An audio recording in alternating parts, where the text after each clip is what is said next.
राजधानी Patna shootout zone बनता जा रहा है। अगस्त में अपराधी मस्त हैं, पुलिस पस्त है। और ये हम नहीं कह रहे, अगस्त महीने के आपराधिक आंकड़े ये सब कुछ बयां कर रहे हैं, जो हैरान करने वाला है। आप ये रिपोर्ट देखिए। राजधानी पटना में अपराधी बेलगाम, हत्या और लूट की वारदात सरेआम। नहीं रहा खाकी का इकबाल।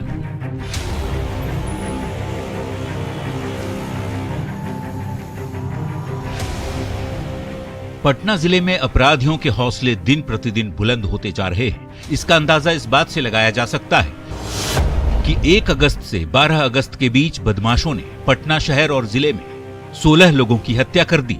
हॉस्टल से लेकर बीच सड़क पर, दुकान से लेकर घर तक अपराधी हत्या कर फरार हो जा रहे हैं। यही नहीं, इस दौरान बदमाशों ने 6 जगहों पर फायरिंग की भी कोशिश की।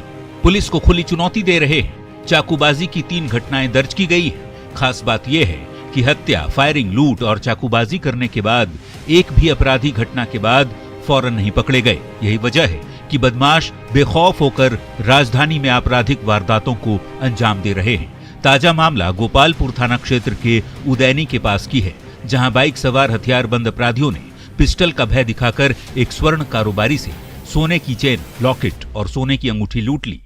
जो 6 बजे लगभग शाम में हमने अपने मार्केट जाने के लिए दुकान बढ़ा कर निकला, तो उदैनी मार्ग होते जगनपुरा श्री राम जो स्कूल है, उसके आगे 2 बाइक वाले ने आए और मुझे मारा और गन के ताकत पे मेरा चैन, लॉकेट ले लिया और मुझे खदेड़ने लगे पिस्टन लेके। उनका पिस्टन से मैगजीन जो है गिर गया और हम खेत के तरफ दौड़ के भाग गए, इसलिए मेरा जान बच गया। कितने लोग थे आप? 4 लोग थे, 2 बाइक से, एक पल्सर, एक अपाची। और आप कितने लोग थे? हम भी 2 थे, हम और ये हाथापाई। इस लूट की वारदात के बारे में बताया जा रहा है कि गोपालपुर थाना क्षेत्र के संपतचक बाजार में ओम ज्वेलर्स दुकान के मालिक कौशल कुमार अपने एक अन्य कर्मचारी के साथ कारोबार के सिलसिले में संपतचक से पटना जा रहे थे। इसी दौरान उदैनी के पास 2 बाइक पर सवार 4 की संख्या में अपराधियों ने उनके साथ लूटपाट शुरू कर दी। इस दौरान अपराधियों ने पिस्टल का भय दिखाकर आभूषण कारोबारी कौशल कुमार से लगभग 1.5 लाख रुपए मूल्य के सोने का चैन, लॉकेट और अंगूठी लूट ली। लूटपाट का विरोध करने पर अपराधियों ने स्वर्ण आभूषण कारोबारी के कर्मचारी के साथ भी मारपीट की। पीड़ित कारोबारी ने इस मामले में स्थानीय गोपालपुर थाने में अज्ञात लोगों के खिलाफ प्राथमिकी दर्ज कराई है। घटना के बाद मौके पर पहुंची पुलिस ने 5 जिंदा कारतूस बटोरकर बैरंग वापस लौटी है। ये कारतूस अपराधियों के हैं, जो भागने के दौरान मौका वारदात पर गिर गया था। वो हाथापाई के लिए तैयार थे, लेकिन हमने जब देखा हाथ में हथियार है तो हमने दौड़कर खेत की ओर भाग। किसी पे कोई शक नहीं? कोई शक तो नहीं, पर्सनली कोई दुश्मनी भी नहीं। क्या क्या छीना? चैन, एक सोने का 18 ग्राम का चैन, एक 6.5 ग्राम का लॉकेट और एक रिंग। कहाँ जा रहे थे आप? हम पटना जा रहे थे अपने कारोबार के समय।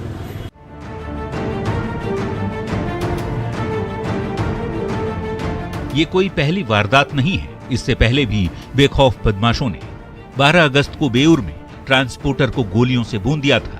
11 अगस्त को मोकामा के कसादियारा में एक की हत्या कर दी गई थी। 11 अगस्त को ही सालिमपुर के संपतपुर में किसान की हत्या हुई थी। 10 अगस्त को मोकामा के मराची में जीविका दीदी को जिंदा जला दिया गया। 10 अगस्त को बिहटा में लूटपाट के दौरान आभूषण कारोबारी की हत्या कर दी गई। 9 अगस्त को रानी तालाब में पीट कर अधेड़ को मार डाला गया। 8 अगस्त को धनरुआ के बांस बिघा में युवक की हत्या हो गई। 7 अगस्त को धनरुआ में ही एक और युवक की हत्या कर दी गई थी। 7 अगस्त को दहेज के लिए बहादुरपुर में महिला की हत्या हुई थी। 7 अगस्त को बाढ़ के भदौर के बकमा में कुख्यात पर जानलेवा हमला किया गया। 6 अगस्त को खेमनीचक में मजदूर की हत्या हुई। 6 अगस्त को मनेर में दिव्यांग का कत्ल कर दिया गया। 6 अगस्त को बिहटा में दवा कारोबारी को जख्मी कर दिया गया। 5 अगस्त को दानापुर में युवक की हत्या कर दी गई। 2 अगस्त को बेऊर में गोलीबारी की गई। 2 अगस्त को कदमकुआ में रिक्शा चालक की हत्या हुई। 1 अगस्त को जानीपुर में बुजुर्ग की हत्या कर दी गई। 1 अगस्त को ही परसा में ऑटो चालक की भी हत्या हुई, जबकि उसी दिन बहादुरपुर में हॉस्टल में कुक का कत्ल कर दिया गया।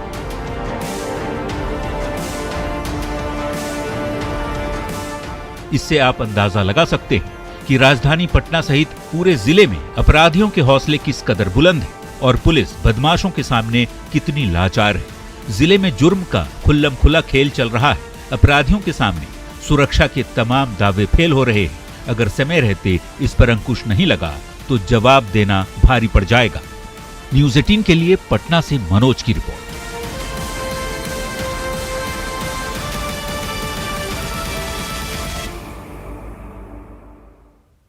तो अपराधियों के जद में है ये पूरा पटना, और इस खबर पर अधिक जानकारी के साथ हमारे सहयोगी संजय कुमार पटना से हमारे साथ फोन लाइन पर जुड़े हुए हैं। सीधे उनसे अपडेट लेते हैं। संजय, देखिए, जो आंकड़े हमने अभी दिखाए, इन आंकड़ों को देखकर हम क्या समझें? क्या ये कहना सही होगा कि पटना में पुलिस नाम की कोई चीज है? देखिए, निश्चित तौर पर सिप्रा, जो आंकड़े हैं वो चौंकाते हैं। इसलिए चौंकाते हैं कि राजधानी पटना है, जहां कानून व्यवस्था की दुहाई दी जाती रही है प्रशासनिक स्तर पर, और लगातार मॉनिटरिंग की भी बात की जा रही है। पिछले दिनों सूबे के डीजीपी एसके सिंघल खुद पटना पुलिस मुख्यालय पहुंचे थे और एसएसपी कार्यालय में उन्होंने अधिकारियों के साथ बैठक की थी और यहाँ पर तमाम तरह के इंस्ट्रक्शंस उन्होंने दिए थे और कहा भी था। खुद पटना के जोनल आईजी जो है संजय सिंह, उन्होंने न्यूज़ 18 से भी बात की थी और कहा था कि ये बात सही है कि हाल के दिनों में कैपिटल की बात कर ले तो राजधानी में आपराधिक घटनाएं बढ़ी हैं और इसको रोकने के लिए तमाम तरह के प्रयास किए जा रहे हैं। लेकिन ये केवल दावे हैं। हकीकत जो है, चाहे वो हत्या की बात हो, लूट की बात हो, रंगदारी की बात हो, लगता नहीं कि राजधानी में विधि व्यवस्था और कानून व्यवस्था नाम की कोई चीज है। लगातार आए दिन कोई भी ऐसा इलाका नहीं है जहां आपराधिक घटनाएं नहीं घट रही हैं। और सबसे बड़ी बात यह है कि पटना पुलिस की अब जो कार्य शैली है, जो वर्क स्टाइल है, उसमें प्रिवेंशन से ज्यादा डिटेक्शन पर जोर दिया जाता है। यानी पटना पुलिस जो है वो इस बात को मानकर चलती है कि अगर आपराधिक घटनाएं हो जा रही हैं तो उनका अगर डिटेक्शन हो जाता है तो ये बहुत बड़ी उपलब्धि है। लेकिन सबसे जरूरी इस बात की है कि डिटेक्शन से ज्यादा प्रिवेंशन पर जोर दिया जाना चाहिए और निश्चित तौर पर जब तक प्रिवेंशन को फोकस नहीं करेगी पटना पुलिस, तब तक आपराधिक घटनाओं पर पूरी तरीके से अंकुश लगना, क्योंकि यह लगता है जो आपराधिक घटनाएं होती हैं उसको देखकर यही लगता है कि या तो पुलिस का इकबाल खत्म हो गया है या जो अपराधी हैं वो लगातार दुस्साहस का परिचय दे रहे हैं। तो एक कानून व्यवस्था के लिए एक पुलिस की जो नीति है उसमें तब्दीली लानी होगी और ऐसा माहौल क्रिएट करना पड़ेगा ताकि लगे कि वाकई में पटना पुलिस है और पटना पुलिस की जो कार्यशैली है वो अपराधियों पर भारी पड़े। सबसे बड़ी बात है कि बेऊर जेल, जहां पर आपराधिक गिरोह के जो सदस्य हैं वो बंद हैं, वहां से आपराधिक घटनाओं को संचालित किया जा रहा है। कई मामले ऐसे सामने आए हैं जो बेऊर जेल से अपराधी धमकी दे रहे हैं। संजय, ये बताइए कि ये जो आपराधिक आंकड़े हम दिखा रहे हैं और जो हमने बताया कि आधा अगस्त अभी बीता है और उसमें इतनी सारी हत्याएं, लूट की वारदातें सामने आ गई, अभी तक कुछ आपको इसमें जानकारी मिल पाई है कि इतने आंकड़ों में से क्या किसी में भी पुलिस ने अभी तक किसी भी मामले का पर्दाफाश किया है, किसी की गिरफ्तारी हुई है? देखिए, निश्चित तौर पर कई ऐसी घटनाएं हैं जिसका डिटेक्शन हुआ, इस बात से इंकार नहीं किया सकता। लेकिन मैंने आपको बताया ये डिटेक्शन की जो थ्योरी है पटना पुलिस की, वो सवालिया निशान उस पर खड़ा होना लाजमी है। जब तक प्रिवेंशन नहीं होगा, कई घटनाएं हुई हैं जिसका डिटेक्शन पुलिस ने किया और कई घटनाओं का डिटेक्शन होना, उनका उद्भेदन होना बाकी है। लेकिन केवल इसी थ्योरी पर काम नहीं किया जाना चाहिए। पुलिस को एक ऐसी स्ट्रेटेजी बनानी होगी कि अपराधियों में खौफ कायम हो सके और तभी आपराधिक घटनाओं पर हम अंकुश भी लगा पाएंगे। जी सिप्रा, बहुत बहुत शुक्रिया संजय तमाम जानकारी के लिए। नालंदा के बिहार शरीफ से एक